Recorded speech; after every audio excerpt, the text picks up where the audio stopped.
విపక్షంలో ఉన్నప్పుడు నీతి చెప్తాం, ధర్మం గురించి చెప్తాం. అధికారంలోకి వచ్చాక అవి రెండింటిని మనం వదిలేస్తాం. పవర్ అనేటటువంటిది ధర్మబద్ధ పాలన కాకుండా అధర్మాన్ని సమర్థించుకోవడం అన్నటువంటి రూట అన్నది ఆలోచించుకోవాల్సిన అంశం.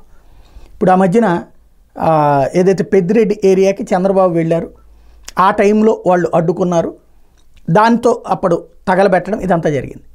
దాని మీదన కేసులు తెలుగుదేశం మీదనే పెట్టారు. అప్పుడు ఏమన్నారు, తెలుగుదేశం పార్టీని ఆపి తెలుగుదేశం చంద్రబాబు మీద రాళ్ళదాడి చేసి చివరికి చంద్రబాబు మీదనే కేసు పెట్టడం ఏంటి అన్నారు కదా. కరెక్ట్, అది తప్పేలేదు. మనం ఆ రోజున కూడా మాట్లాడుకున్నాం. వాహనాలు దగ్ధం చేయడం, పోలీస్ వాహనాలు దగ్ధం చేయడం ఆ విషయం వేరు. బట్ రాళ్ళదాడి చేసినటువంటి వాళ్ళే చంద్రబాబు వలన తమకి కష్టం అని చెప్పి కేసులు పెట్టడం ఏంటి, వేరే కేసులు అని అప్పుడే మాట్లాడుకున్నాం మనం. ఇప్పుడు అలాంటిదే.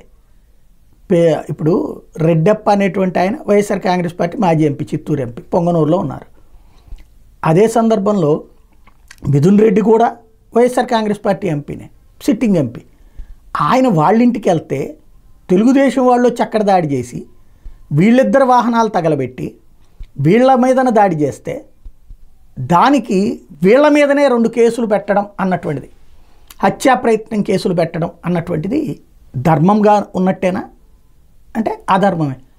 వెంటనే ఏమొస్తుంది, అప్పుడు తెలుగుదేశం చేసింది ఏదే, తెలుగుదేశం విషయంలో చేశారు, అట్లాగే వైసీపీ అప్పుడు ఎందుకు మాట్లాడేది, అప్పుడు కూడా మాట్లాడుకున్నాం మనం. అది తప్పనినే మాట్లాడుకున్నాం. ఉల్టా కేసులు ఏంటని, ఇప్పుడు ఇది తప్పే అంటే అప్పుడు మనం నీతి చెప్పాం, ఇప్పుడు ఆ నీతి తప్పుతున్నటువంటి పరిస్థితి. అప్పుడు ధర్మం అడిగాం, ఇప్పుడు అధర్మం చేస్తున్నటువంటి పరిస్థితి. ఇది కరెక్టా కాదా అన్నది ఆత్మవిమర్శ చేసుకోవాల్సిన అంశం.